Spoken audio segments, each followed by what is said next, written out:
So yun, what's up nga sa inyo mga kaalpa, no? Ayan, so ito yung update sa DDC natin. So bale yung latest vlog natin ito. Tapos ito yung susunod. So yung suggest ng subscribers natin, try ko daw yung 1K RPM. So ito, tatry na natin. Bale pang P6 to ah. So sabi nila para mas maganda daw. Ayan, so ginagawa lang natin yung request ng mga subscribers natin. Ito yung itsura nung shims. Ayan, no? So nag-create na siya ng shape, oh. Bale parang pa-umbrella, pa-curve na rito. Ayan. So bale umiikot-ikot kasi yan na gumaganon dito. May ikot-ikot yan. So ngayon try na natin yung 1K RPM. Higpitan na natin.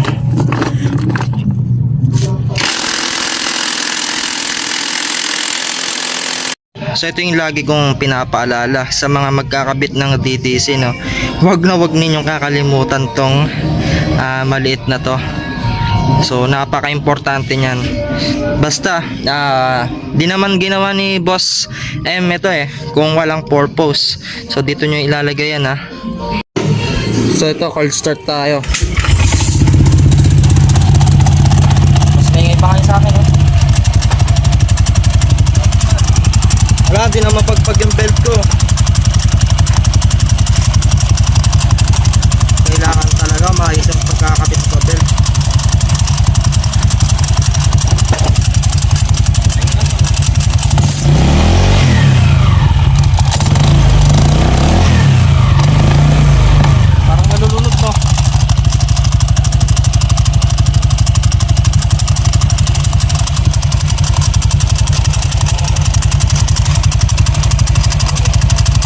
So dito mga kaalpa, no, try natin. So bale nag long ride pala tayo.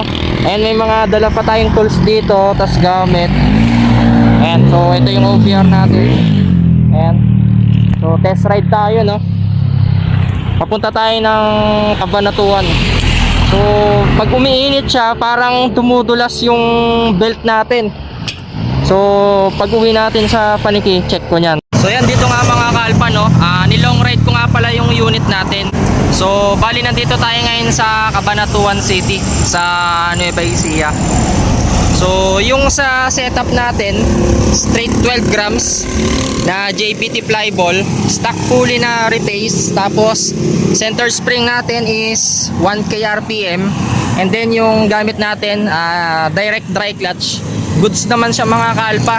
So ang nagiging problema ko lang dito kapag sobrang init na nung direct dry clutch natin, yung alloy, parang dumudulas yung pump belt.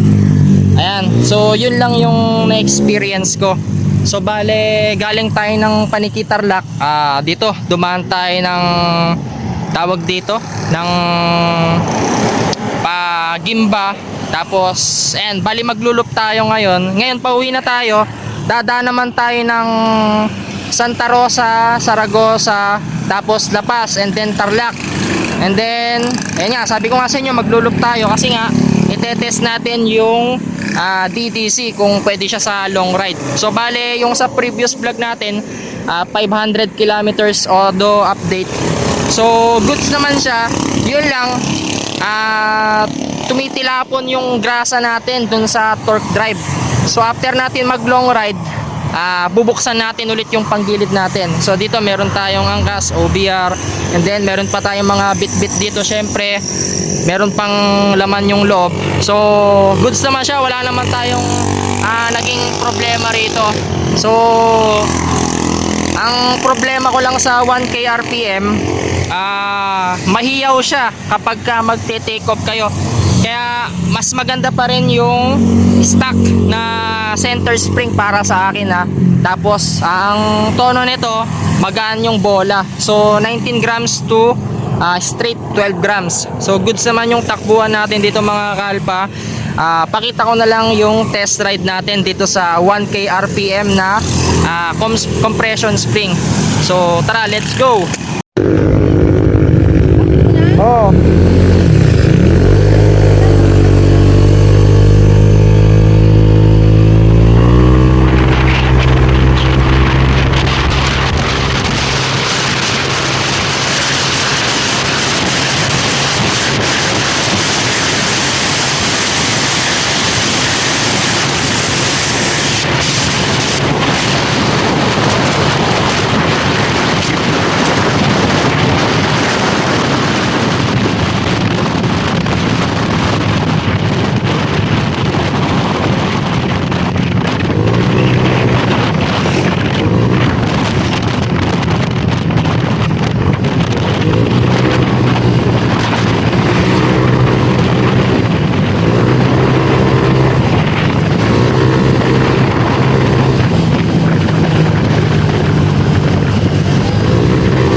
So bali dito no, simula full tank hanggang mag-blink, yung nakonsumo natin ay 144.5 kilometers.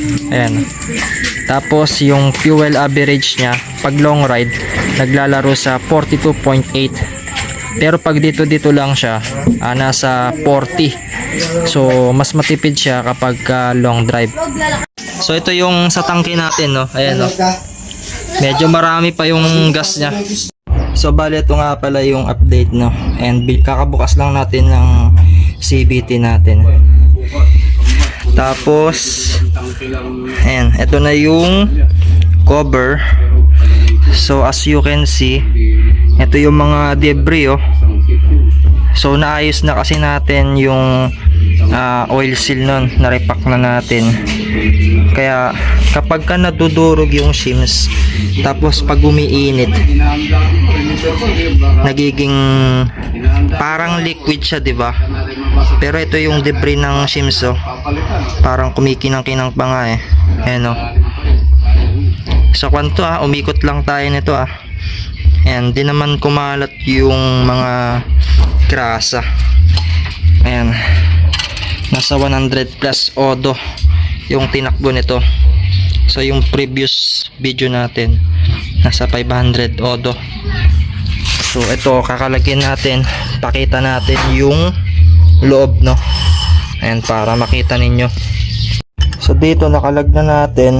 Ayan, ugutin na natin yung buong torque drive para mapakita sa inyo. Kasi sakto magpapalit tayo ng gearings. Ayan na. So pakita natin yung status ng shims. So ito mas kumapal yung kanyo, yung kain no. O di ba? Di ba? So nung nakaraan hanggang dito lang yung kain. Pero nung nilong ride natin, kumapal na lalo siya. Tapos nag-create siya ng bagong lining no. So kung mapapansin niyo, sumasagad na siya rito. So kung ano yung bilog, pagkakalaki nito yung bilog niya, ganun din yan. So kuha tayo ng isang shims. Tapos ito na yung tsura niya no. So sa sobrang init, nagplaplat yung banda dito. Tapos mararamdaman ninyo, ayan o, may uka na siya rito. So nagplaplat na siya. Tsaka parang lumiliit. Ayan, ito yung status niya kapag ka long ride. So matagal naman siguro to bago masira. Ayan, ang inaano ko lang rito, paano kaya kung lumaki yung butas nito no. So hindi naman siguro. Kasi ayan, makakapa nyo naman dito, wala naman siyang alog. So yun yung i-check pa natin yan no. So far so good naman. So ito yung grasa. Ayan, okay naman siya. Di naman ako makalat dito no. So siguro naparami lang tayo ng lagay, kaya siguro kumakalat. Ang nararamdaman ko lang dito kapag mainit na mainit, parang dumudulas yung belt natin. So yun lang yung tawag dito, yung parang disadvantage niya. Pero pag try ko magpalit ng belt. Ayan. So okay pa naman tong belt, 15K odo. So 24K odo naman yung lifespan niyan. Kaya check natin. So chinek ko na rin yung pulley natin kasi ito inayos to nung nagpa-repace tayo.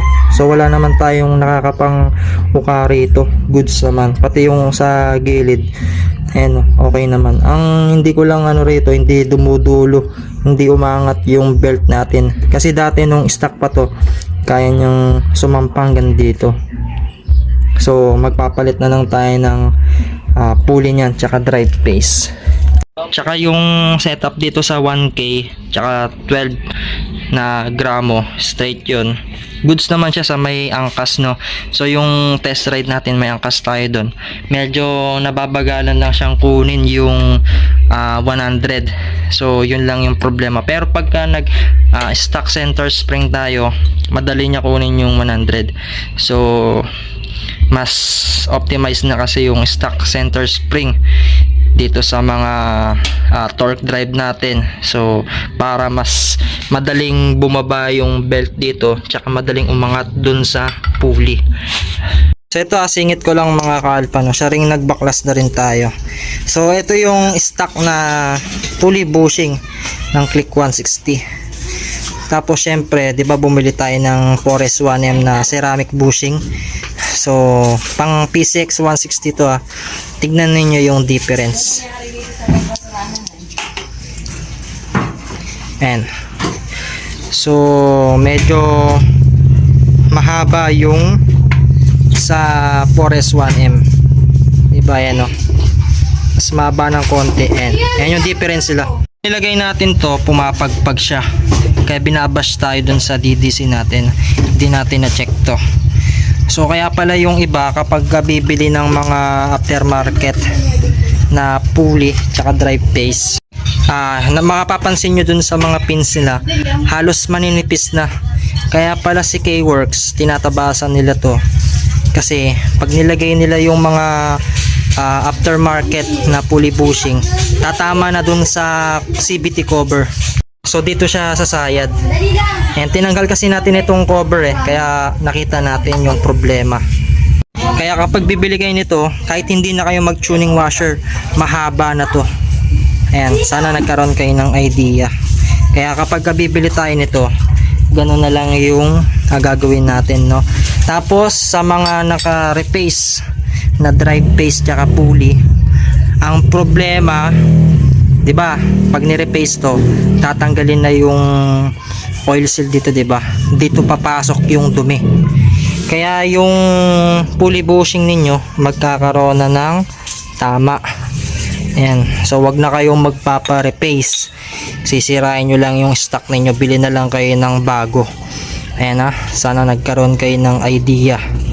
So ito muna yung magiging update natin dito sa DDC.